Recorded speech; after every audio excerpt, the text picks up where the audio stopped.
A bill filed during the special session to strip $5 million in funding from the state archives over an LGBTQ+ history program failed to get consideration.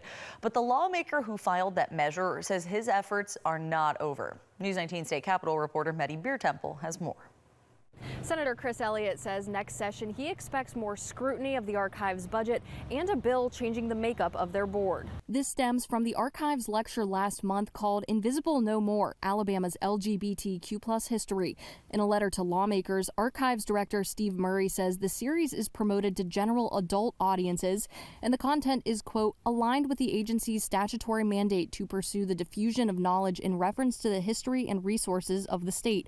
Senator Elliott disagrees with the content. They were talking about preserving, primary documents, original documents that dealt with the history of gay bars and the history of drag in Alabama. And I just don't know that that's where we need to be focused at the Alabama Department of Archives and History. Elliott says he and other lawmakers asked Murray beforehand that the lecture not be held. He says his first bill was mostly to get their attention, but plans to file new legislation that would make structural changes to their board of trustees. Members will be taking a keen look at that funding.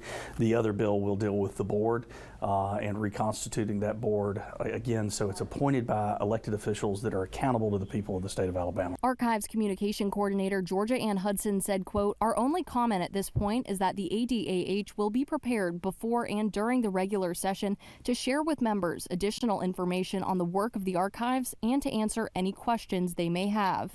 Now, the archives letter to lawmakers also outlined where that $5 million that was threatened to be cut will be going, including a new children's gallery and exhibits related to Alabama military history and Native Americans in the state. Reporting in Montgomery, Maddie Biertempel, News 19.